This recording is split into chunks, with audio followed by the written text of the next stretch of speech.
Howdy, folks. Oh, Chief, because you We're just start. waiting for. We're just gonna wait just a minute for folks to join, get Frumple TV going, and then we'll get started.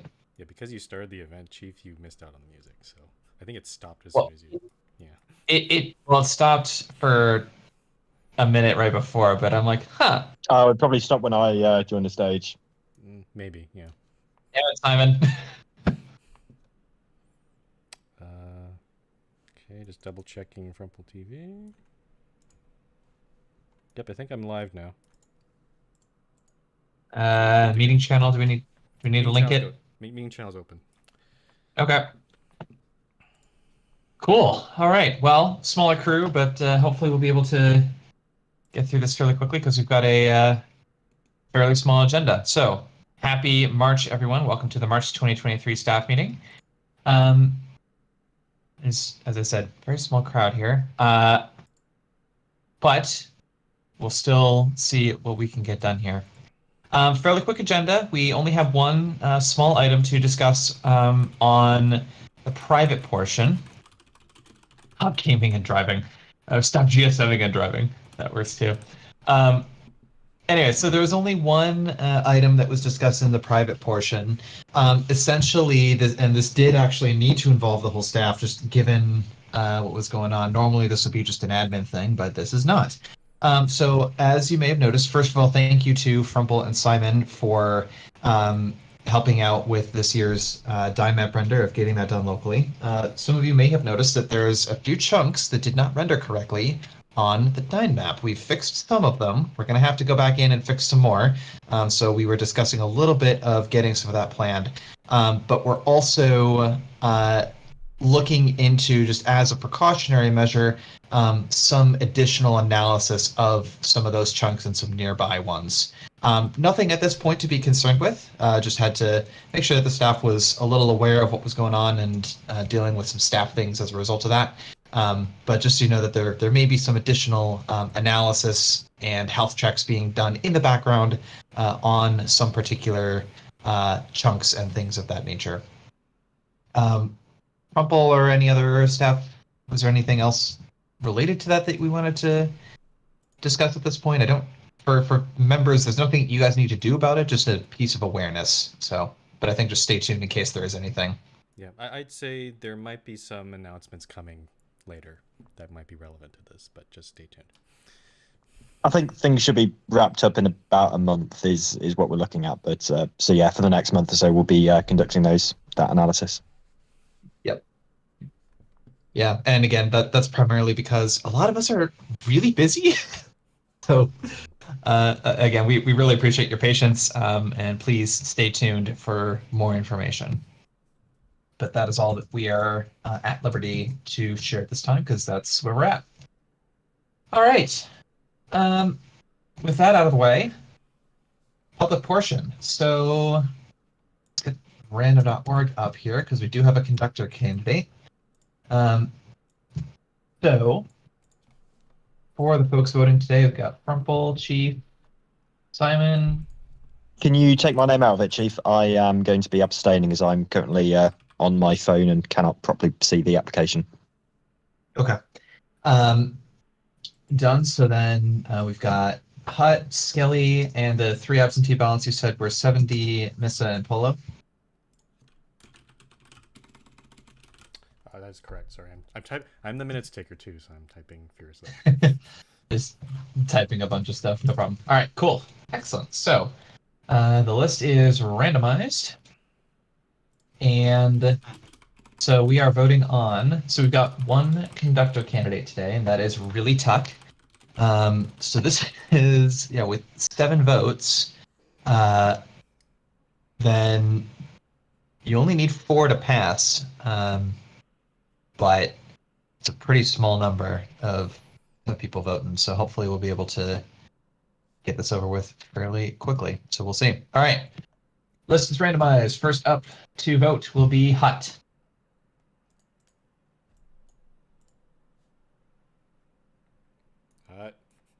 Hut. And he's gone. Did Hut go? Did Hut No, fall asleep or something? He's back.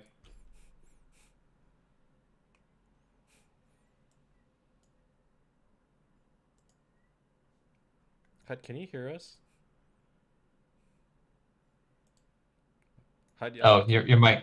can you No, type it his mic in? is not working. Can you type it in Neutral. the That goes neutral. Okay. Like, how did you fall asleep? Oh my god. Um, okay, cool. Absentee ballot from Polo. One sec here.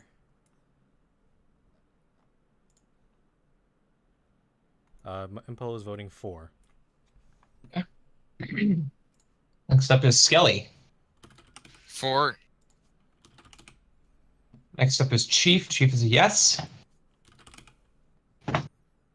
7D. 70 voted for. And Frumple. I'm voting for. And Missa. Missa voted for. Okay, so that is a 6-1-0 vote on ballots received. That is passing. Hut, you're the only one who didn't vote yes, so if there's anything, I mean, it's a little hard, I know, to type out your stuff, but if there's anything that you want to bring up about the neutral vote.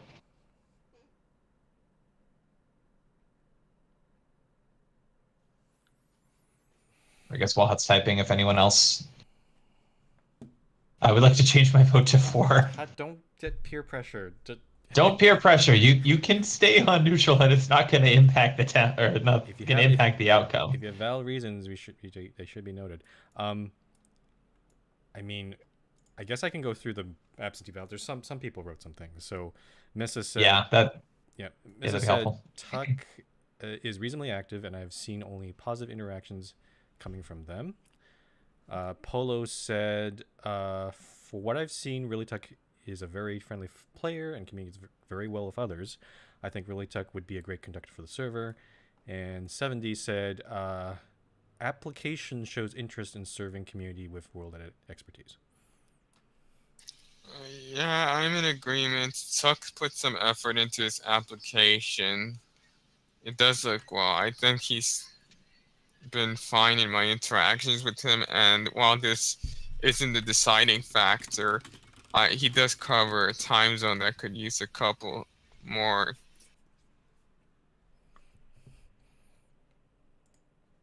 Okay.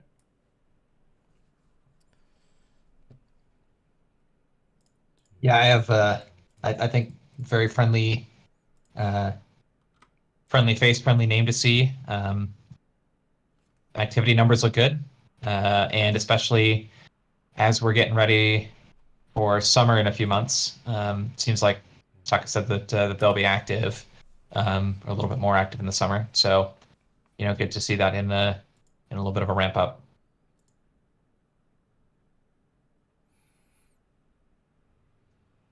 Okay. Any other comments? Otherwise, the vote is 74006 for people who didn't vote.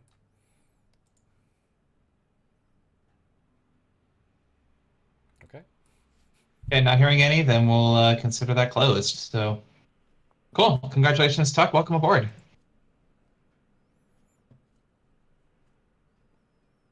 All right, now we go into the 5 community issues topics that we have this month, starting with 5A member stagnation by It's Not Jasper.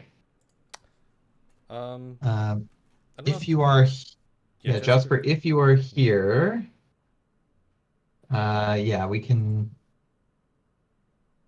Let me see if okay. So if I do that. First off, Jasper, do you want to speak on this here at the meeting in voice? It's up to you. Because I know the topic you did propose it initially, but I did have a lot of say into it, and others did too. I mean, I did just give you an invite if you'd like to. If you want to speak on anything on this. Yep. Yeah, but his hand is up, so. Yeah. Anyway, okay, not right now. No problem. All right, cool. So, yeah, Frumple, I know you've been involved in a lot of the discussions here. So yeah, I can speak on it a bit. I'll start off with the ones. So we sort of brainstormed a bunch of. No, I should go. Let me go back before that too. The issue that we've noticed is, and I think Simon can also probably attest to it, is member applications seem to be at an all-time low right now. It also includes new guests coming in as well. I did post some data in the Discord topic. I think the data speaks for itself. Like, this is pretty much the lowest member apps that we've received in a long time, or pretty much ever. So now it's the question of what are we going to do about it? Like, what are the solutions that we can do? Some of the solutions I've already started working on, like the Syscraft showcase is still, all I've done is sign up, but I don't know when it's going to happen, but we can hopefully be happening soon. Also, some people may have noticed that I've added a automated reminder at the beginning of the month. It only runs for about 3 days, about every hour. It just reminds people in game and on Discord, Minecraft server channel, that to vote in those server lists. I don't have any hard data of whether it's attracting more guests. Maybe when the plan plugin comes in, I'll be able to see new players coming in and some actual numbers there. But we're gonna try this reminder out for a bit and see how it goes. There were other solutions as well that were considered. I guess that's what we're going to be discussing here mainly. I guess we're just here to decide whether we want to go forward with them. And those ones are, one of them is create a Planet Minecraft page. Second one is advertise on the MC servers subreddit. And there's also voting rewards that have been also put up, but I'm not so keen on it because I'm not sure if that's the way we want to go there, but I put that option is there. I did also put a radical idea of opening the Discord up, but I listed a whole bunch of cons also in the Discord post. So it's not really, it's not a serious suggestion here, but it is something to at least just be aware about.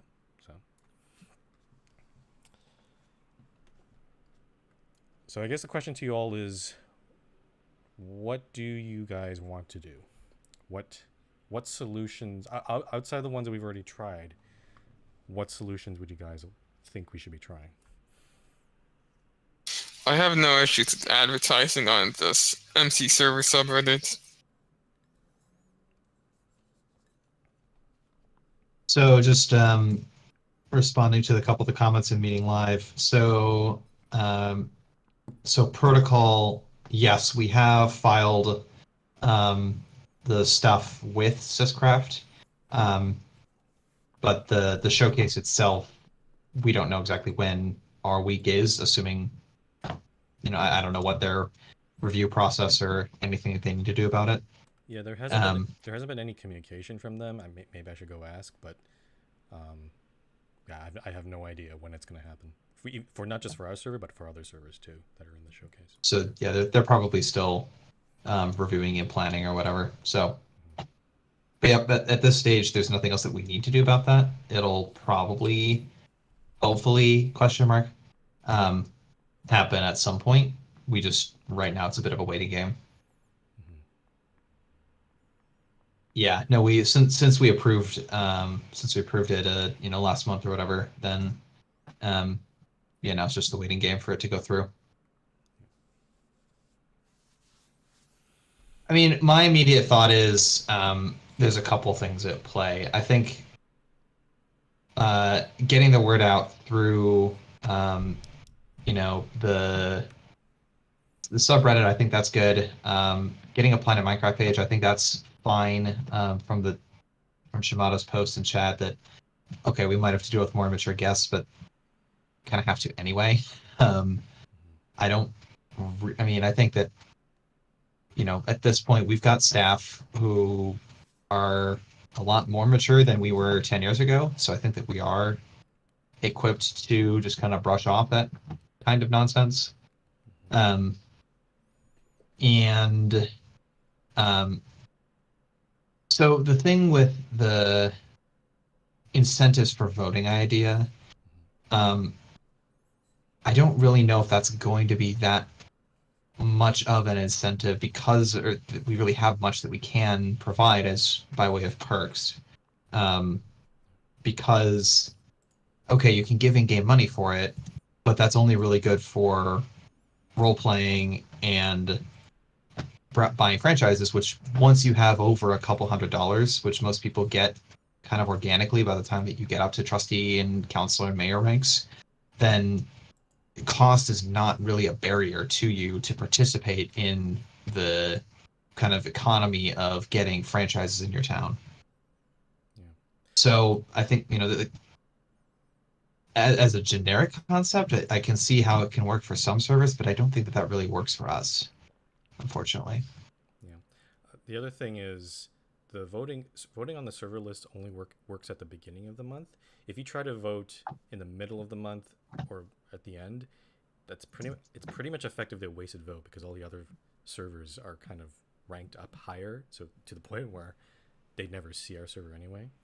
So Right. for these voting rewards to work, it probably, I mean, I don't think there's an option there, but I think it's like it's assumed that you can vote every week or so or something like that, or every certain time period. But here it only works at the beginning of the month. So Right. Yeah. what else do we want to think? I just want to ask: are people pretty against just opening the Discord, like just Yeah. making sure, like? Yeah, I'm not really. I don't think the server wants to handle some of the characters that I've met on public Discords before. Okay, that's fair enough. Yeah. Again, I'm just Yeah. putting out the idea so that in case someone else has just suggested it, like we can point to that and say these are the reasons why we don't. Yeah. So. Yeah. My main thing of that is you join. There really isn't that much that. So Pretzel. So I think that if we did go that route, we would probably adjust which channels would actually require a member role versus which ones would not. Um, so like being able to give yourself the serious thing, you wouldn't even be able to see that unless, yeah, IRL news, politics, serious, some of our other channels, yeah, you really wouldn't be able to. I think you would be able to see, but maybe not necessarily post in some of our more general channels that are focused on the server. Because again, the intention of all of this is to try and get more awareness of the community and then to try and get what in the business world is called conversions, which is to get people to actually play on the server and then become members.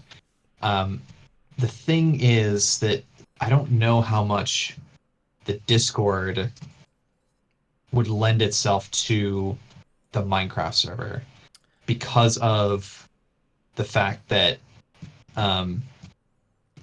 just because of how our whole process works and the fact that we are a Minecraft community first and the Discord server is there to support But then, contrary to that, actually, us. if you start to introduce measures like you have to have a registered Minecraft account, which you can do with Discord SRV, then it becomes more linked to the server because you had to log in the first place to connect your Discord SRV account. And then, actually, yeah, I think there is benefit to guests feeling part of the community if they can see the likes of announcements, see notifications, see that people are getting promoted, see the events list, and see that we are active within the community and we are running events. I think there is benefit there personally. Yeah, I have. To be fair, I have. In general, I'm still against opening Discord because there's a whole bunch of cons to it. But I have seen a lot of guests when they come on, they always ask for the link for the Discord, and I think there is some benefit for them to, if they can see the Discord, they can see what kind of community we are, all that sort of stuff. Frankly, from what I've seen from other Minecraft servers, and I will probably see this with Syscraft when they come visit here, a lot of the other Minecraft servers have open Discords. We don't. It's a little different. So I'd be interested to see when the people from Syscraft come visit here, what do they think about that? Do they would they think that we should they would prefer us to open our Discord to them, because without it they can't really see, right? So I don't know. That's I mean, here's another idea. Actually, it's not going to be. It doesn't have to be a permanent transition. Could we run it on a trial basis? I appreciate it is work in setting it up, but could we say for 3 months we will be opening it and just see what happens?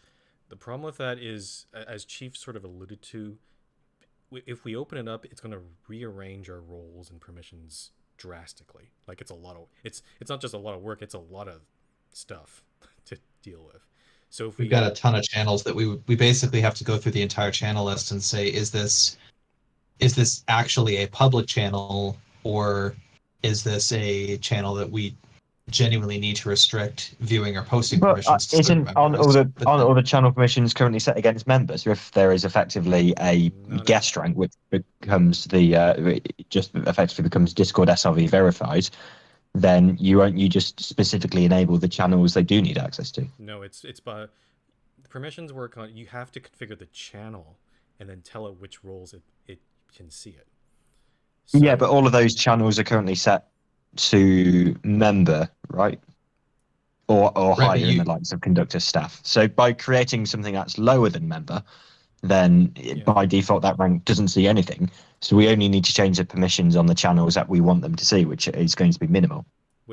But we do still we do still want to at least review all of them just to make sure that we are making the correct decision. I agree that a guest public role, that'll be, or a guest role, like once you create it, then sure.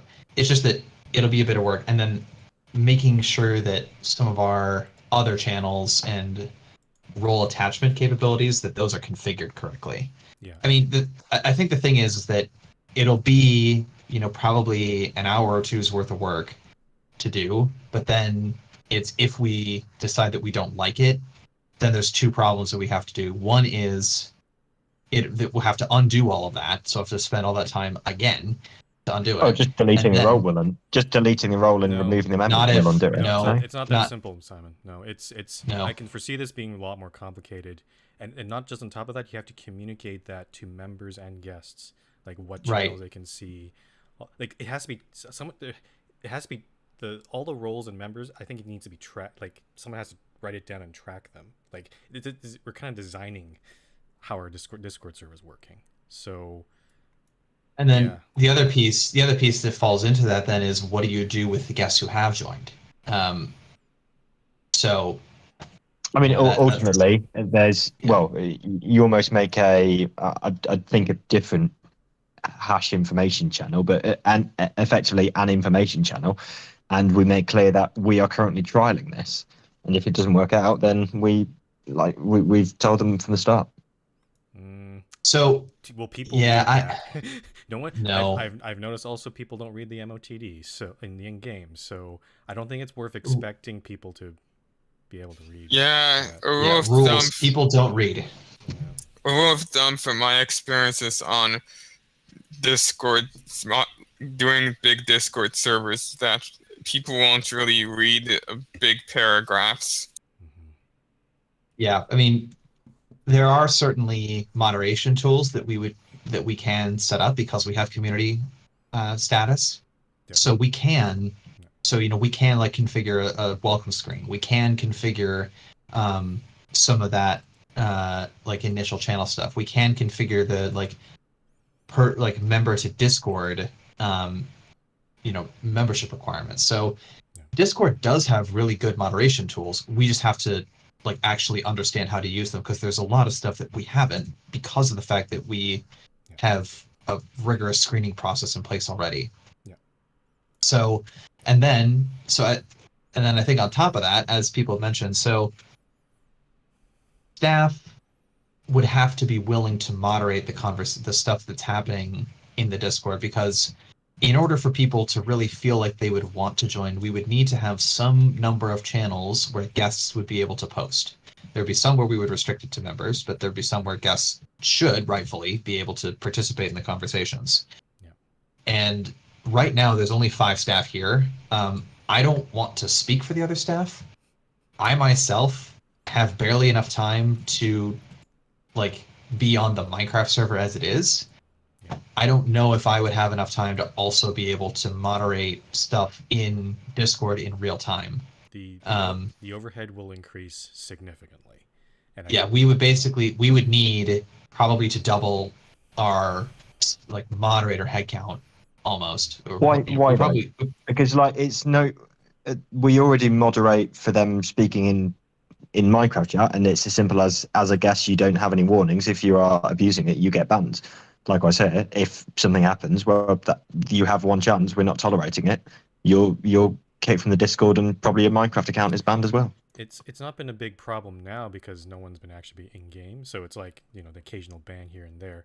But Discord's and I think Skelly can might attest to this. Discord's a different beast. Like, you're gonna get a whole bunch of random people who are just gonna pop in here, and I think raids are also a thing too, Skelly. I don't know if you've Which is why I think Discord actually rolled out a tool to try to get where auto moderator can attempt to stop raids, but it's not something that I can attest to how good or bad it is. Okay. Even then, I'd say also, that you require people to have a linked Minecraft account, so we know they've gone into the server. So actually, it's no different to the overall number of guests that we would have had anyway. Hold on, Simon. I don't know if we would want to put that requirement in. So, I did read this on Discord SRV. There is a feature in there that allows you to, it basically you can link. It requires you to link your account, but it only allows you to connect to the Minecraft server if you've linked your account to Discord. We did. Discord. Yeah. It's the opposite of I think what you're proposing, Simon, and that's we did actually use that on the survival server test that we did a while back. That we set that up. Yeah, I remember. So that's pretty slick. What was it you introduced a couple of weeks ago, Rumble? I thought you had introduced something where you linked your Minecraft account to Discord. All that allows you to do is, so the first step is to allow people to link accounts. That's done. But they have to link it on the MRT server. They have to go into the MRT server and run a command. They have to run Discord link, and then they DM the Discord SRV bot on Discord. Yes. So that when you do that, that just allows you to sync like ranks. That's what we're using. The plugin also allows like syncing nicknames and bands and stuff like that. But yeah, but the fact I'm on a technical standpoint, I would have thought that if they have to be in the MRT Discord to run that link command, they have to be in the MRT server in Minecraft to run the link command, then we know they are a guest on the server, which is going to prohibit raids because, well, sure, you can actually be on the Discord server, but you don't have any access to any speaking channels until you have gone into the MRT server and ran this link command. But you have to be a member of the Discord server first in order to be able to DM the Discord SRV bot that verification code. Yeah, we give them access to only a single channel, which says this is how you link your account. You don't get access to the wider Discord until it's linked. I can tell you again, people don't read and don't follow instructions. If we're trying and if they're not reading the single message in the single channel they can see, then they don't get access. It's as simple as that. Yeah. I agree with you on principle, but in what we're trying to go for, we need to make the barrier to entry as low as we can. Yeah. If there's a clear message when you join and you join into a channel and there is just a single message, no one else can talk in there, and it says that to have access to the Discord, log into the MRT, run this command, then I don't see that as a significant barrier. I won't deny, Simon, it is a way to do it. I'm just trying to... I think it needs some more thought of whether... if there's any ways of going around it or anything like that. And also, to be fair, there's also all the people who cannot be on the Discord at all because of terms of service and age requirements. So... I guess they wouldn't be affected there. Because it wouldn't get on Discord in the first place. Yeah. But Because we're not going to make. if we find out later, then we remove them. It's like it's. Well, yeah, just as we currently do. People have, when people create their Discord account, they have to confirm when they create the Discord account that they are of the age in the country they need to be. If not, they have already broken Discord's term of service.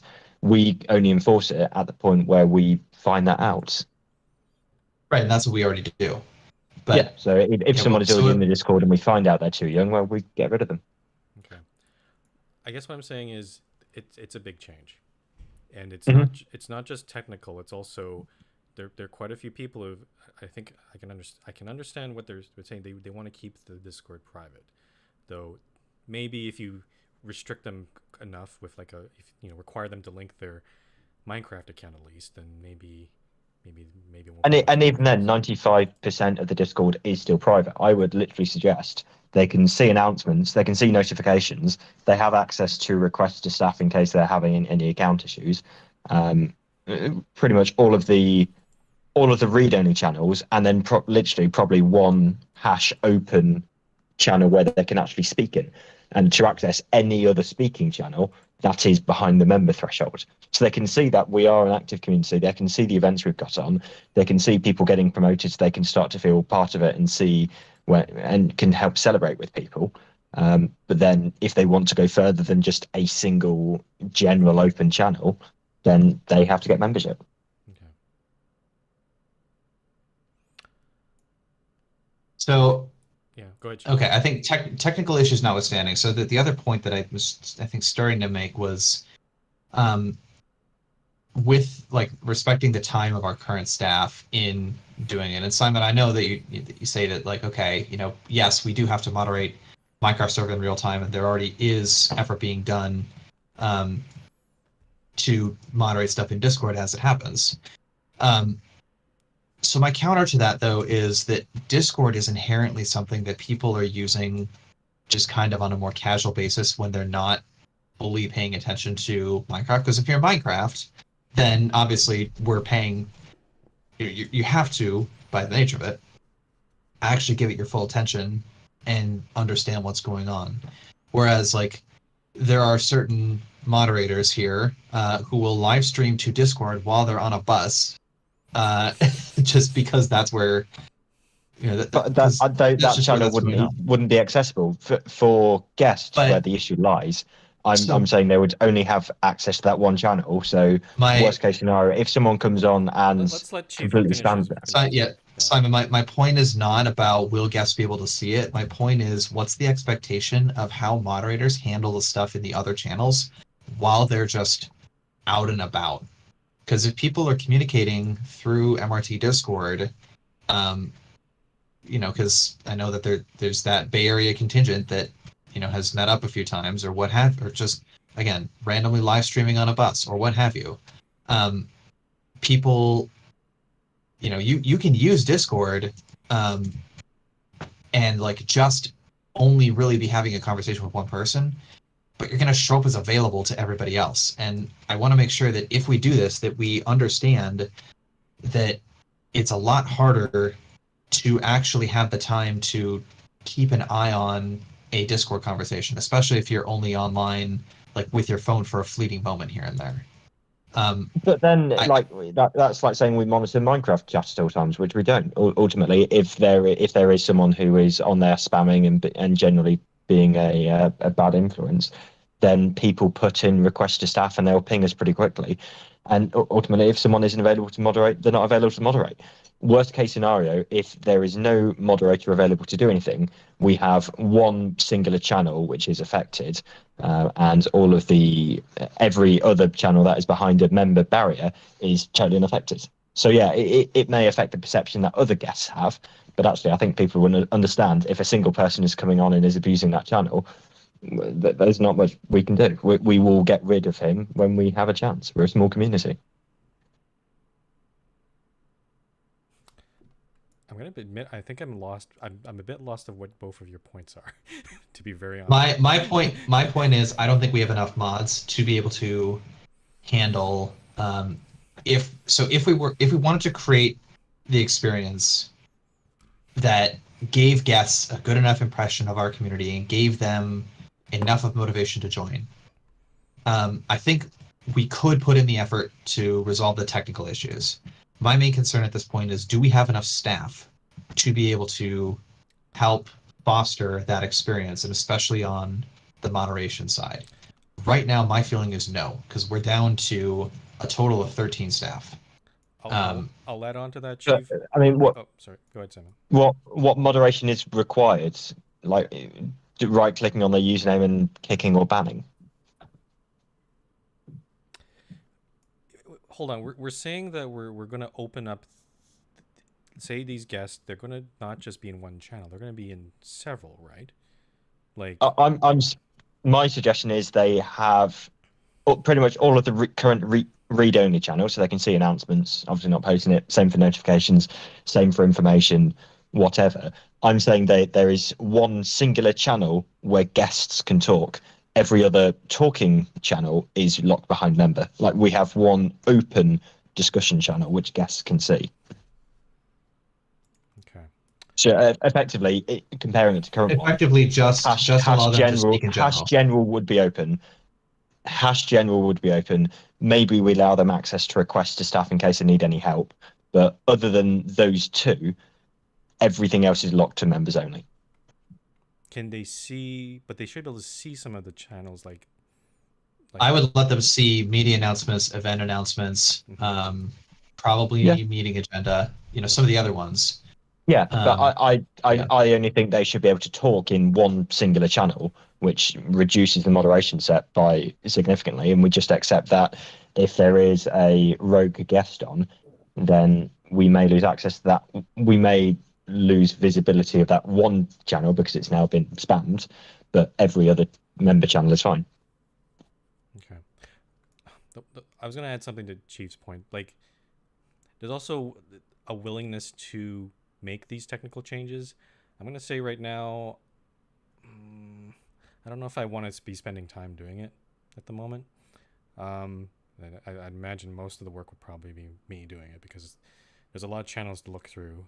Discord SRV has to be, well, there's probably minimal changes to it, but it still has to be looked at. I don't know. Does the arguments that Simon's putting forward, has it convinced anyone else here?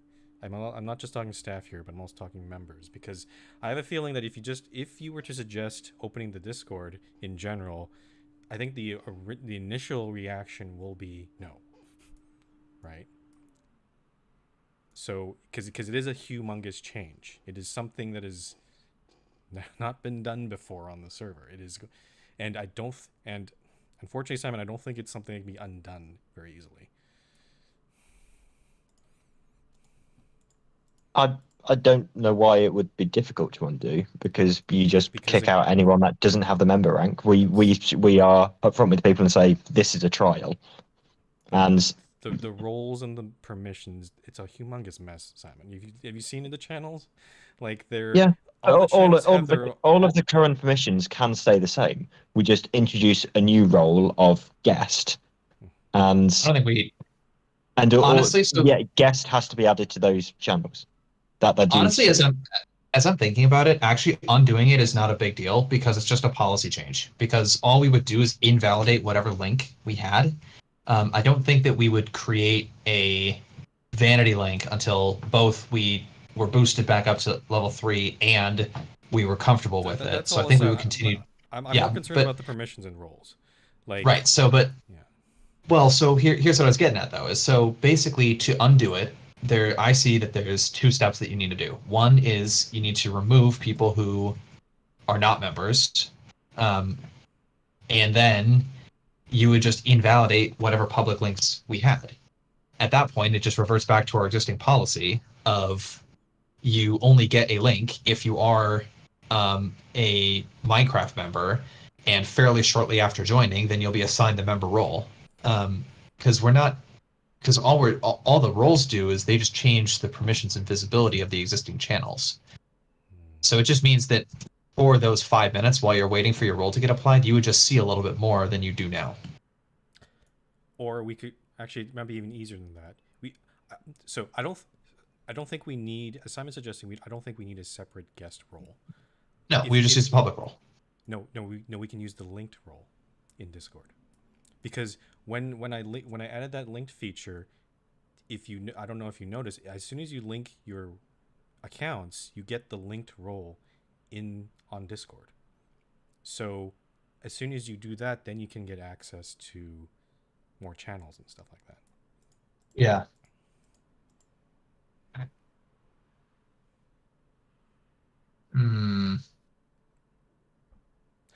don't know.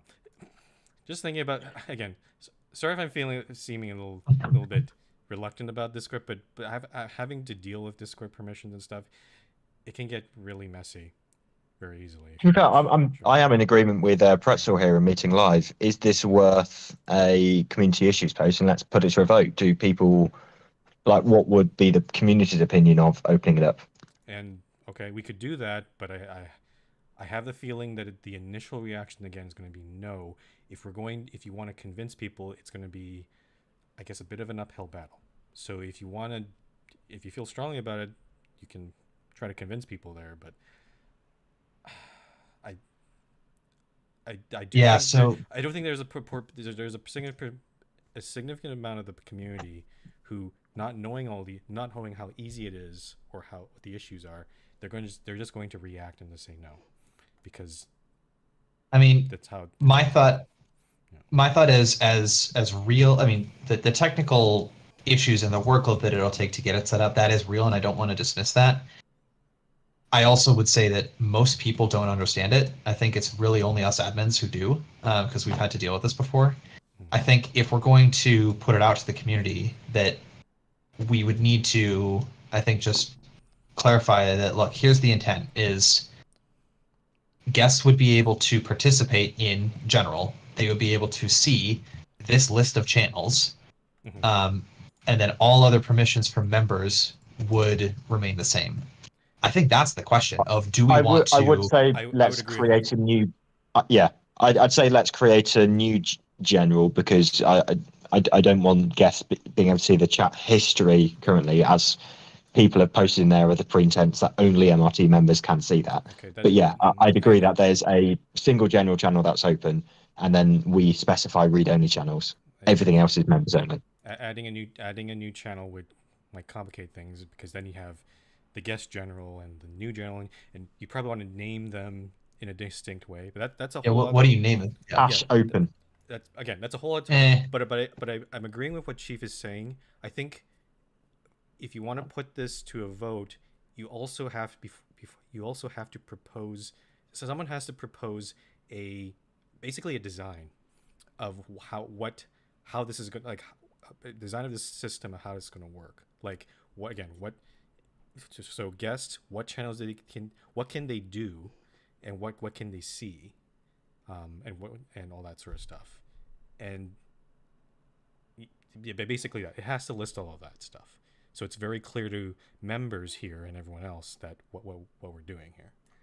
We can't just, it can't be just a proposal that says let's just open it up. That's not specific enough. Right, that doesn't... No, of course, we would give the full laydown, but I think it's beneficial to see what the community opinion is. Yeah, because it seems like, I mean, again, we have a really small number here, and this is the kind of issue that that I think you need to have a little bit more of the nuance and more of the community involvement, and especially because, as you've said, that some people would be rightfully, wanting to have. Some people may not care about having general open. Some people may, feel very strongly that the general channel should kind of be quote unquote reset. Or just they want to protect the sanctity of the server is the way I phrase it. So Well, yeah, I tell you think that what I would do, I'll take it as an action because, well, I'm on holiday at the minute, but when I get back on Wednesday, I've got a few days of leave from work. I will create another Discord server which can be used as a template for what we can see. I will configure roles so people can use a Discord bot to choose what roles they want to see, and then we can actually let members go onto this replication of the MRT Discord. They can see what guests will see, they can see what members will see, and then they'll be able to vote based on actually being able to see it. Are you guys aware of the view server as role feature? Yep, I've used it a few times. Yeah. Yeah. But but I want to let members see what guests would. So I think at the moment view roles is only for staff. Okay. I wonder if that is. I mean, that's a lot of work, and I don't know how many people want to necessarily do that. But what is this? Oh, yeah. I think the easiest way to let members see what the proposal is and the clearest way is I will make a duplication of the server which will have all the channels listed. Obviously, none of the content within the channels, but you will be able to see as the guests will be able to. Permissions. And then that also for us becomes a blueprint for where the permissions need to sit. So we can, if the blueprint is good, then we can apply that to the MRT Discord. Just trying to look through this to see if we'd be able to. Nah.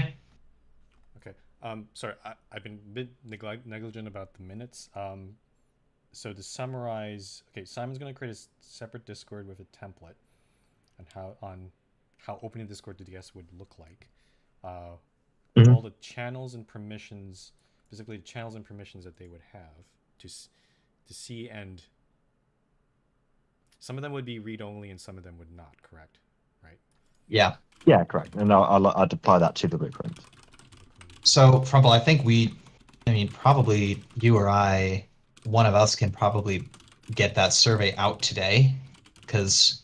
Well, no, let's do the survey when people have seen it. So give me a week to get that set up. Yeah, my point is they need before we can't do the survey yet until they see. We need to propose how it's going to look like first. Again, we can't just do a survey and just say in general, do you want to open up the Discord? Because again, they'll probably just react and say no. Right. If they don't know the details. But I think so. Yeah. Well, Pretzel, we can't really take a staff vote because there's only 5 of us here. I mean, well, let's say as a staff decision, are we at least content to propose and see what the community opinion is? I think I'm good to put it forward. I think it's worth just exploring, let's take a look at it. Okay, so because we're going around in circles, should we just take as an action from this part of the meeting that I will set up the server when it's available? We will put out a community vote, and we will discuss and approve at a future GSM probably next month. I think it'll take longer than that, but okay. Yeah, if it takes longer, it does. But at a future GSM. Because I imagine it'll take longer because I think, Simon, whatever you're going to propose it within some sort of system, but I'd imagine people would debate of, does this channel, should this be open to guests? Should they even see it? Like, I'd imagine there's going to be a lot of debate around that. I think the survey questions. Yeah, I think the survey questions as we do it, basically there's 2 questions, or there's a few things we need to sort out. So one is general channel. Does it get opened as it, or would it get opened as is, or would it get reset in some capacity? 2 is, are there other channels that need to be changed? And then I think 3 would be, given those, would it be worthwhile to then proceed with opening it at all? Pretzel, that's exactly what we're talking about, of quote unquote resetting the general channel. We would have to figure out exactly how that would work. Simon, I guess one thing to think about if you're doing a duplicate server thing, that I don't know, because a lot of sure, you can see a list of channels in the sidebar. But if there's no content in those channels, I don't necessarily know if, how how much value that would give to people in terms of actually understanding what the differences are. So I think we'll just need to be a little I think bit it's easy careful just letting about. people go in the server and see the channels rather than having to painstakingly write this channel has this permission, this channel has this permission in the public vote. Would it be easier to just take the? Well, no, the sidebars are long. You wouldn't be able to fit it all in one screenshot. Because I'd say otherwise, it seems like if we're just looking at channel lists, just take screenshots of the channel list. I think at least some sort of write-up, Simon, would be beneficial. Like just a summary, at Yeah. least. Like Of course, summary. But I think it will be, as you say, people don't want to read long paragraphs, so it's going to be easier for people to understand if they can go into a duplicate server, a blueprint server, and just see the channel list. The way I approach this is, yes, a lot of people don't read, but some people do. So yeah, I think for some people they'll benefit from just going on there and being hands-on and seeing the Discord, and some people would just rather read a summary. So if you try to cover both angles, right, you'll get. Yeah, I've got a couple of days to leave when I get back from my current holiday, so I will get something made and something written. Okay. Well, we also would need the document version so that we could actually follow the same instructions when we did it here. So. Okay, so it sounds like then that further research would then be approved. So So Simon, thank you for being willing to set that up, and then we'll open a survey sometime next week. Okay. Yeah, Pretzel, I think those details will be figured out. I think we'll internally within the staff channel discuss that, but I think we've already talked about the major framework. I think there may just be a couple little pieces that need to get adjusted. Effectively, when I make the blueprint, I will make my own. I will make my own decision, and that can be discussed for the final implementation. Yeah, that sounds good. Okay, Jasper, All right. I think you're suggesting leaving that topic because the topic where I made the suggestion, there's this topic here. I'm probably just going to close that one. And when Simon builds a server, then he can make his own brand new topic, because this is a pretty big thing. So I think it's a topic on its own. Sorry, can we go back to the advertising a little bit here? Sure.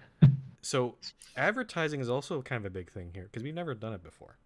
So are people okay with doing this? Because this is I kind of feel like we're doing something completely like something we've never done intentionally on the server, because it's always been like word of mouth and stuff. But are people okay with crossing this line and starting to actually advertise?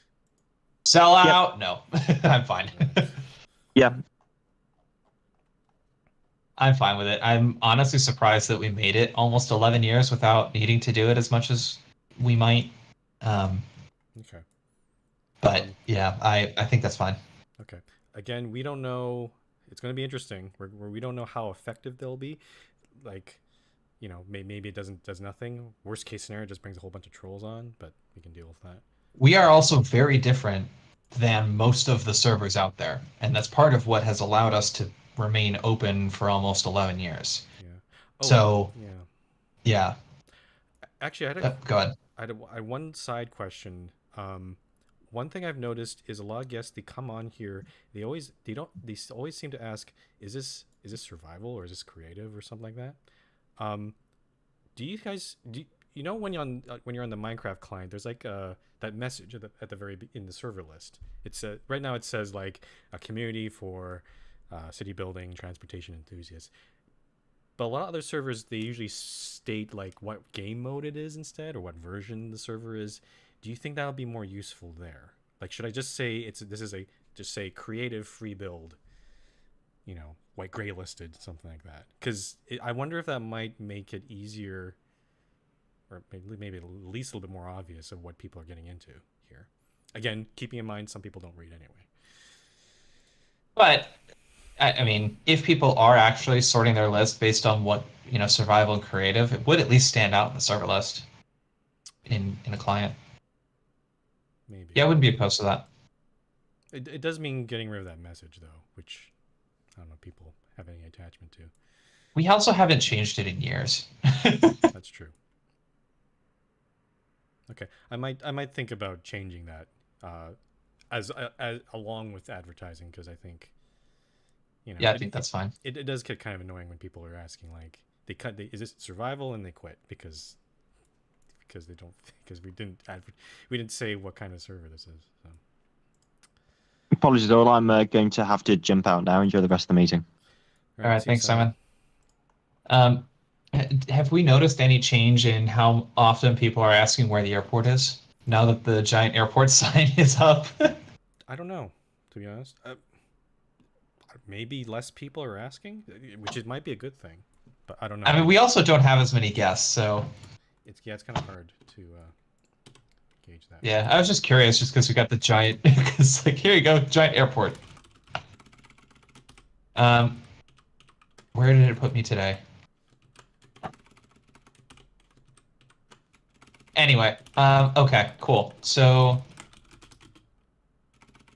anything else that you wanted to chat through about that? No, I'm just typing. So, to two main things: advertising, and Simon's going to do exploration about opening the Discord. I think that's pretty much the gist of this. So.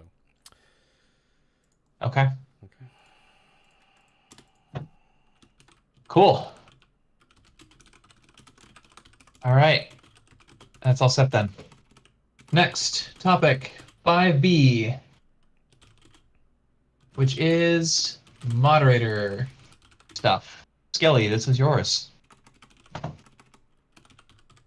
I don't really know what to discuss because I think the discussion has already been exhausted in Discord. But essentially, so the original topic is that we're supposed to review the new rule which is instituted back in November, which is that you can submit a nomination.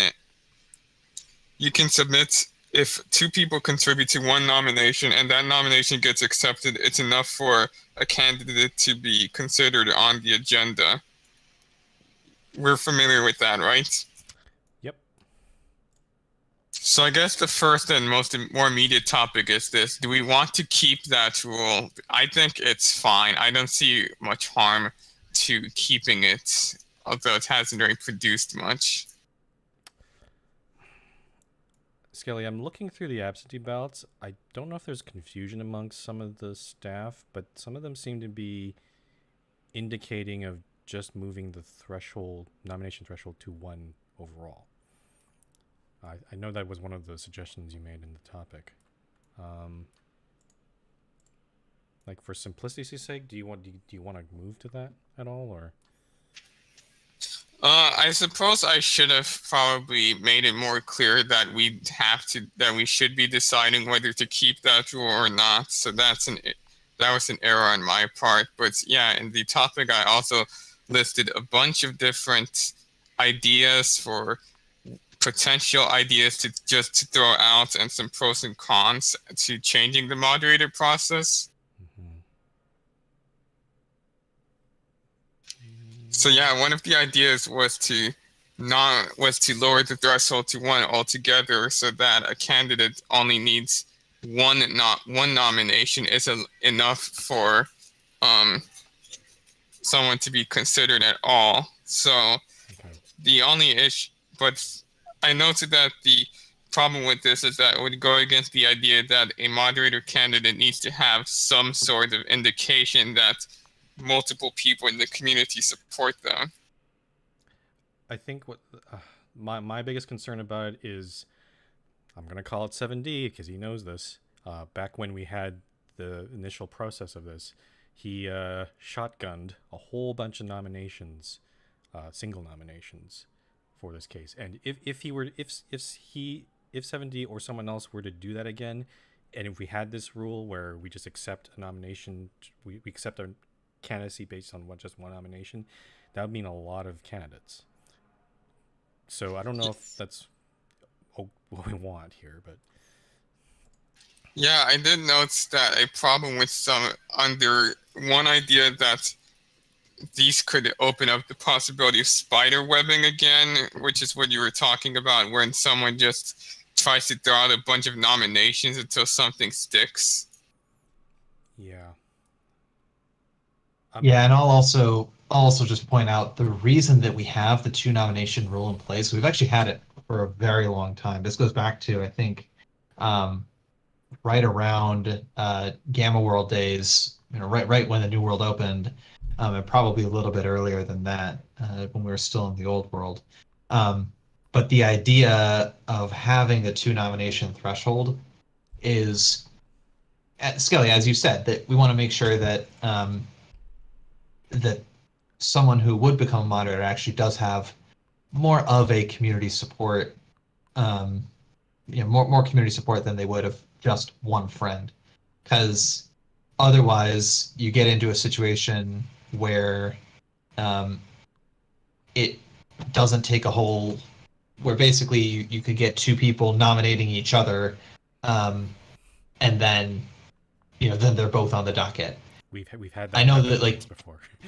Yes, we have. So, and that's not the exact kind of person who we're looking for to fill that role. So that's why that requirement is there. Okay.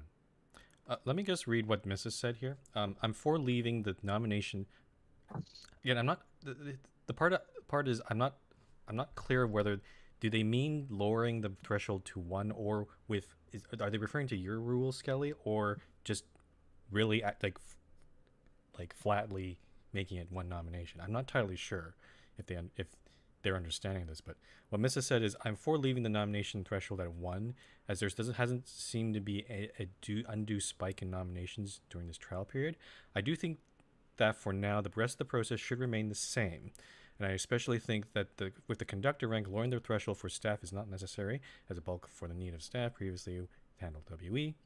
Now that conductors can alleviate some of that workload, I feel that it is important to solidify staff ranks as moderators in the most fundamental sense of the word, meaning that standards do need to be quite high.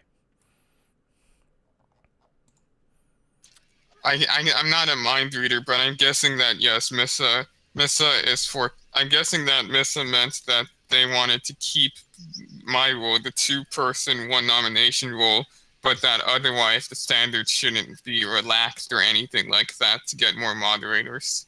Okay. Yeah, that I agree with that interpretation, Skelly, and I'm very comfortable with keeping that in place. Okay. So MPO also said lowering to 1 nomination might be the best solution in my opinion. Again, I don't know what he's specifically looking at, but we could assume that sounds. Yeah. Unless there's anything else in there, lowering to 1 nomination. Well, yeah, I agree. Yeah, it's hard to tell if it's 1 nomination, 2 people, or 1 nomination, 1 person. Okay. So. Okay, so let's. I don't know. It's only 3 of us. Well, I guess with the 3 of us here plus those 2, that's 5. Is that enough to make a decision to just say, yeah, we'll keep Skelly's rule? I don't know. There doesn't seem. The thing is there any strong opposition to keeping the rule change that Skelly had?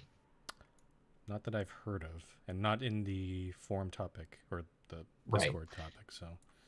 So in that case, I think the kind of consensus is, it's fine. I mean, we haven't really had a whole lot of nominations anyway. So it's not like this has opened the floodgates at all. Okay. So I think it's fine to make it a permanent policy change. Okay, let's do it then. And then with that, do any of the other solutions or ideas that I guess Skelly put forward, do we want to consider them at all seriously, or for maybe in the future? I don't know. One point of emphasis I have to make is that it's something that I noted under the idea of lowering standards, which is that we considered 5 candidates in 2022. 4 of them got promoted. So the issue isn't even really that staff is being too picky with the candidates that go in front of us. You mean once we receive a candidate? But also Yeah. also in hindsight, Skelly, like there weren't that many candidates in the first place, so I don't know if you can really conclude very much just from a 80% acceptance rate on just 5. That's a pretty low sample size. Yeah, I know, but trying to change how the staff votes on the candidates, I don't think that's going to be super helpful. No, I would agree. I think that the biggest bottleneck in this process is on the nomination end. And I think that it might be that, people might, and I know that this has been a perennial issue of people might feel like writing the nominations takes too much time or takes a lot of effort to actually get all the stuff assembled to write a really solid nomination. I think what the data here is telling us is that the nominations that we do receive, by and large, are compelling, and therefore there's a high standard for them. So, that's a high barrier that some people may not feel comfortable meeting. So that's no fault of the candidates necessarily or our standards. I think that's just a reflection of that it takes a lot of effort to put it together.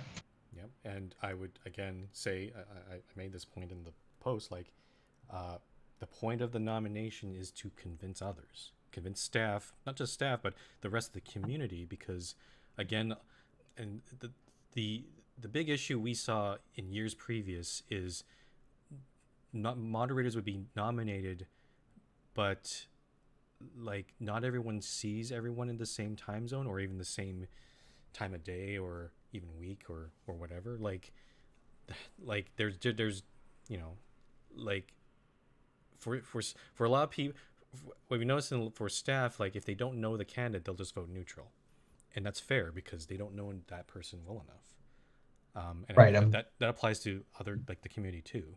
So again, the point of it is to convince others. The best way to do that is with actual evidence, even witness testimony, which I don't feel like has been used that much. Like, no, it really hasn't. Just people saying like, yeah, like this person did this person helped me with this or something like that. Like, yeah, it's not that. And I think the corollary with that is, remember that. Yeah, I think staff are much more tended to default to neutral on a mod vote compared to, I know that world edit is a powerful thing that we want to be careful with, but I think, a lot of staff, at least for conductor votes, I would rather start from a yes. Whereas for a mod, I think because of the responsibilities that go into it, because of the fact that they actually have voting power on everything, and because of the fact that, the mods tend to represent the server in a little bit more of an official capacity, that I think that people are a little bit more reserved of giving that kind of benefit of the doubt. And you're not going to know all the details of every vote that someone does unless you ask them. But I just feel like with mods, that I think there's a lot more hesitancy, just I think because of the weight of the role. Yeah. I'm gonna add something onto this scale. It seems like every few months or so, this topic comes up. This whole thing about mod noms. So considering how Skelly's gone through all the different solutions and we've kind of explored them ad infinitum, can we just say to just put this to rest for a long while? Yeah, let's do that. Does that sound okay to people? Because I think with Skelly's rule, but also again, I think part of the problem was also like all the stuff we discussed in 5A. I think one of the big problems is just finding good actual candidates to nominate, which is a problem that some people have said. So I think just having more people here will solve this problem for us. Is my take on it, or at least most of it anyway. It'll certainly alleviate it a little bit because I agree that finding the right person is certainly a challenge in its own right. Yeah. Skelly, what do you think about that, or anyone else? The only thing I'll say is that I do think that at some point, if things don't pick up in the future, at some point we might have to bite the bullet and do something drastic, even if it means doing something that has some obvious cons that are harder to get over. But I can agree that the lack of candidates, which are caused by the membership stagnation, is probably the biggest issue here. So I think it would be best if we just put it to rest at least for a good half year or so, if not longer. I think just not putting a time limit on it for a while. I think just leave it be. And I'd even say maybe a yeah. year, like closer, at least a Yeah. year, because I'd imagine because activity is going to get big higher in the summer, but it will get lower in September. So 6 months from now will be around that time. So I don't know if that's a good right measurement of right. So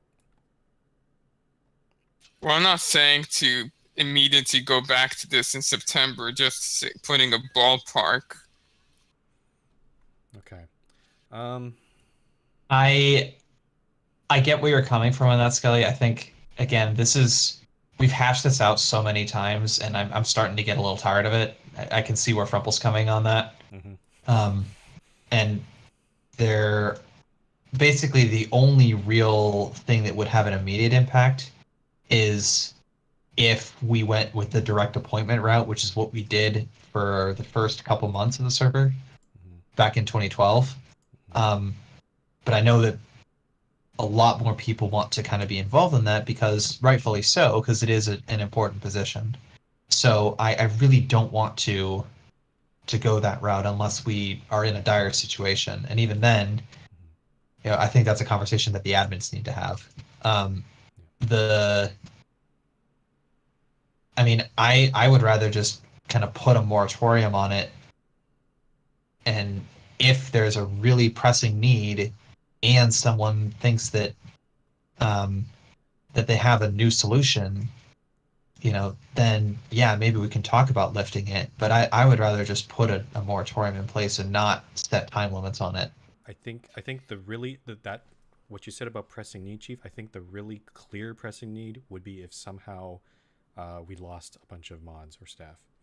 Like if we got if basically all the mods step down and we're down to like 5 or fewer, then I would say that would be a critical level. Yeah, and I would hopefully not because of malice or anything, but I'd imagine they would resign because they're just too busy.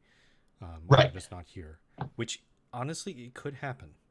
It's not out of a range of possibility because people just get really busy, right? So yeah, but yeah, I think I would say that like looking at what that kind of measure would be, if we get into the single digit territory, then I'd say that gives us good reason to start thinking about it. But as of right now, we still have 13. Yeah. So I think we're still okay. But I would also then turn it back on the community of, hey, I know that it's great that we have this whole conductor business that lets you help out with the community without necessarily needing to think about being at staff meetings and voting and all that. The mods do fulfill a really important role. So please do, think about who you think could serve that role. And I think that's a thing that staff should be doing too, is that I know that for a while after after we changed it to a more public process, that I know that I specifically decided that I wasn't going to try and put forward nominations just because I wanted to make sure that the community had the opportunity to submit stuff. Now that it's been a couple of years, I don't have that reservation anymore. I feel totally fine reviewing or submitting nominations as a member of staff. This topic seemed to come on because we just seem to not be getting any mod noms lately. Right. I'm going off what Pretzel said. I think Chief is saying, sure, yeah, if you think there's someone out there, yeah, if you can make a mod nom for that, that's great. Pretzel specifically, I don't think it should be you making more mod noms. I think it'd be not. Then ideally, I think it should be noms that coming from like just in general from the community. Yeah, that's what because if it's just coming from one person, it's kind of not great. But 70. yeah. And going what you said, but like I personally avoid making noms. I mean, staff can do it, and staff, they can do it too. But ideally, I'd like it from, like those noms should come from the community too. Because if it's just staff nominating mods, it might fall into that whole trap we had where like we had staff nominating people that they just happen to know. Right. Many years back. So. And we want a diverse social group. We don't want everybody to come from the same social group on here. Yeah. Okay. I think we've talked about this to death. Yeah. Yep. So sounds like then that is the collaborative nomination rule is approved as a permanent policy change. Moratorium is now in place for additional changes here. So other considerations can be made if we get, I would say, let's put that threshold that if we get to single-digit staffing headcount, just in terms of starting to plan for contingency. But otherwise, at this stage, I'd say we'll put an indefinite moratorium in place on any further discussions. Okay, I'm noting that in a minute, so I will put that on there. Okay. Okay, cool. Thank you, Skelly, for all your work on the proposal, though. It's, I think, similar to what with the other one, I think it's good just to at least be exhaustive of, okay, have we considered, what options have we considered, and just be really clear about that. Yeah. If someone does, if some new member or whatever brings it up, just point them to your topic, Skelly. Like, could we just say that we already discussed it? Yeah. Okay, Skelly, you've got the other one, the next one, which is repealing the ban on player statues. Yeah, all right. So as you probably know, since the very beginning of the server, statues, which are like statues of Minecraft players, have been banned on the server. There was an incident involving something like this. There was an incident involving something like this a couple weeks ago, and it's made me realize that this rule is honestly kind of antiquated. I mean, so at the moment we have 4 kinds of builds which are banned across the entire server. One of them is lag machines, which obviously will lag the server, and so those can't be allowed. Another one is explicit. The second one is sexually explicit builds, which, yeah, obviously we can't allow explicit. Let me pull up the website so I'm not misquoting. Yeah, I mean, yeah. So we don't allow explicitly sexual or offensive builds. So yeah, obviously you don't want to be showing that kind of stuff on the server. It needs to be a community which is at least rated PG-13. And the third one is piston trains, which that's a long topic in of itself, but it's similar to lag machines, in which the server agreed that it can detract from others' experience. But player statues, do player statues really expose so much of an issue that they need to be completely banned across all of the worlds? I don't really think so, and I don't think it's really worth keeping this rule on the books. So I'm proposing to just repeal it. This is what happens when it's like, yeah, this is very much a July 2012 original rule. Yeah, it is indeed. Yep. Yeah. So, Frumple, since you wrote the original ones, I know it's 10 years ago, so you might not, but do you know what the original intent was? I think I wrote of that. Yeah, I think I wrote it down somewhere, but I don't remember. I thought I wrote it down on the thread, but I guess I didn't. It's just throw it down in staff. Ah, yeah, staff. Okay. What did I say? Let me pull it up. Frumple said, okay, IIRC, it was a rule Frumple put in before the server even started to ensure that people would build towns and not just self-absorbed statues of themselves. Yep. And yeah, that was the intent. Yeah, thanks for reminding me, Skilly. Also, I think I noted there's like, if you, I'm not sure if these are public, but there's a bunch of member warning docs that we still have from 2012 or way back when. Yeah, and breaking ice on MRT line banned. Yep. But this actually, it's very interesting. This rule, there were a few violations in like 2012, 2013, but since then there have been none. So this rule hasn't been, or at least we haven't given a warning for it in the last 8 years. I think there was, or like maybe just after Gamma, but after that, nothing. So should we just repeal it? Yeah, I agree with Skelly. I think, and also the community now and the typical Minecraft player now are and also our standards for evaluating towns. They're all very different from where they were on the old world. I mean, the old world is a bit chaotic for a number of reasons, but nowadays, for the last 8.5 years with the new world, it's been a lot.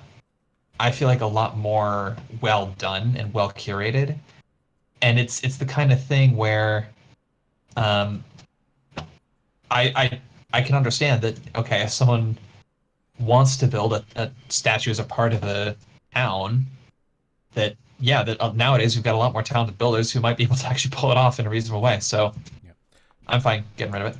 Yeah, the only objection I anticipated is that, yes, I do think that repealing this rule is a little bit of a fad with player statues to pop up. I don't think it's actually going to be a problem. If someone actually does do something stupid like build 10 player statues in the middle of nowhere, we'll address it when it happens, but I still don't think it warrants putting player statues on the same level as like building a swastika or something like that. Yeah. Well, I think what we discussed in that topic is, if that happens, we'll address it under the spamming rule, and then give a warning after that. So. Yeah, that's under either spam or MIR3. I think that it's like if it's something that's very clearly not in the spirit of what we're trying to do. Yeah, it's. And I think that most of the people who are trying to go for a high enough rank probably know the difference between a tasteful statue as an art piece versus just spamming statues everywhere. But yeah, that's a good point of that the spam rule would help. Okay. So okay, repealed. Let's do it. Okay. All right. And then Frumple, you've got 2 plugins that you want us to take a look at. Okay. Well, this one, it's going to happen. This is mainly just for just to inform people of what this plugin's going to do. I'm not going to, you can read it all yourself. I'm not going to explain too much here. This is going to mainly be used by the admins to track, just actually get some actual data on how our server activity is doing, and also to track player activity for conductors and staff, because so far we've been doing it either manually or using Simon's script, but now we can use this plugin to just do it automatically for us. If there are any concerns about like privacy issues or anything, I tried to address them. Like, all the data is already accessible by the admins through the server logs. All that plan does is just make it into a fancy graph with a fancy UI. It just makes it easier for us to basically easier to visualize. So this topic, and also, go ahead, sorry. And also, I would note for everybody that technically there's nothing stopping you from looking at the Discord SRV logs and seeing and counting and measuring the timestamps between when Discord SRV says that people join and leave. So this data is already actually very public in terms of your activity time. We're not publishing your IP addresses; those are still private. Yeah. Really, it's just name and when you were on, essentially, which anybody can write a script and figure out if you wanted to. Yeah. So this topic's pretty much, it's already been discussed in the Discord, but if there are any other questions or concerns, now would be the last opportunity to bring them up. This is just mainly to, just inform you this is happening. My plan, no pun intended, is to install this plugin on Monday. So there'll be like an hour maintenance or something that'll happen on that day. No objections from me. I'm good to approve. Okay. It seems that chat doesn't care, so we're good. No, they're talking about pizza. They're you successfully distracted them. Well done. Okay, cool. And the next one is a Stonks plugin. But this is not the full topic. It's not the full topic. This is just mainly just authorization to buy it, which I have to note. So when I first looked at this plugin, it was €7, but since then it's gone up to 13. And I'm like, is the dev inflating the price or something? Because that seems. So, but yeah, the price is now €13. I was talking with Jasper in the Discord channel where he did bring up some he did bring up some issues about the other plugins that the author has made, and he did have the opinion that they were not well designed, and that does give me a bit pause of whether we should even buy this plugin. But I'm not sure what people think here. Like, do you guys want to try it, even if it's €13? 13. So obviously I won't speak for you of whether €13 is in your it's coming out of the supporter fund, so don't worry. Well, okay. Well, because I was gonna say, so basically if 2 people buy supporter, then they have paid for the plugin. Pretty much, but yeah. Yeah, I mean, because I'm like, look, €13. Thankfully, I'm in a position where I would be okay spending €13 on it because of the fact that this has been a bit of a meme for the last several years. So I'm fine with it. I just want to make it clear though, it's very possible that I buy the plugin and then find that it's really crap. So but and again that's where I would acknowledge that when I say I'm fine with it, like me, Chief the person, is fine with it because I am thankful enough to be in a position where I could do that. Where if I needed, I mean, like, I'm not as worried about it for me. I know that for a lot of you, that not all of you are in that same position to do that. So definitely don't do follow my lead on some financial decisions. Don't necessarily do it on this. I'm putting this on this again. I'm just putting the topic here because it's just for financial transparency. Like, I'm going to spend €13. We're going to spend your money. Well, it'll be on the server expenses, so it'll count toward it. So, to try this out, the one thing I'm not looking forward to is it sounds like I'm going to need to spend quite a bit of time just trial and erroring this plugin, because it sounds like I have to configure it, try it out, and so Pretzel, the question of any questions about how it would work, we literally don't know. This is going to be a thing that this is just giving Frumple permission to spend your money to buy the plugin. Yeah. And once we have the license for it, then we will need to do a lot of experimenting on beta to figure out how it works and how we want it to work for us. Yeah. Because right now we don't know. The documentation tries, the links I provided try to describe it, but again, you can only really know once you try it. From what Jasper told me, like, a lot of the plugin is very GUI based, so not too many commands per se. Whether or not you like GUIs like that, I guess that's subjective, but depend on the person. So we'll see how it goes, and once I think I've gotten to a place where I think it's okay, or it's probably doable for main server, I'll make a proper GSM topic and in the community issues Discord to discuss that. So yeah, this is at this stage it's authorization to purchase and install on beta.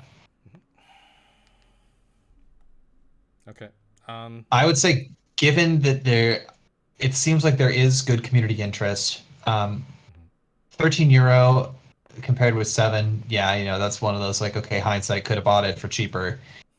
I still think that, I still think that it's not outrageous, and it is worth at the very least, putting it on beta and see if we like it. If we don't, it's not large. I mean, and yeah, again, this is a little bit speaking from, what I would consider a lot, but so I totally acknowledge that. But I would hope that everybody else here would understand that, so €13 is 2 supporter payments, which we get those pretty frequently. So I don't think that it's unreasonable for us to experiment with. Okay. All right. Seeing no real objection, then I will go buy that plugin soon, and probably after plans all done and with. So. Yeah. Okay. All right, that's the meeting. Yeah, if only 5 of us here, it took a while, but okay. Yeah. Well, there were a few topics that required a lot of back and forth. That's not too surprising. No. Okay. All right.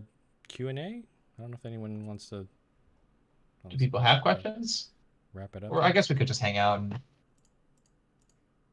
But okay. Next meeting is Sunday, April 9th. Nominations for moderator and applications for conductor are due on Sunday, April 2nd. And reminder to US folks that daylight saving time begins tonight. So that means that starting in April, that your local time for the meetings will be changing forward an hour. Yeah, British summertime also starts at the end of March. So by that time, the April meeting will also be moved. Well, and I guess, forward depending on what you consider forward or back. Actually, that's backwards from how whatever. The time's changed. The time is changing for Northern Hemispherians. It's moving later 1 hour. Yeah, spring forward, fall back. Yeah. Yeah. Jesus. See, yeah, it's London. It's just going to be harsh because now I have to start. I basically have to wake up at 6 a.m., which has been very hard to get used to. So, okay, I think we're done here. If you've got any other questions, I think we'll hang out for a little bit. But otherwise, that's it for now. So, thanks all for coming. Yep. Bye now. Goodbye.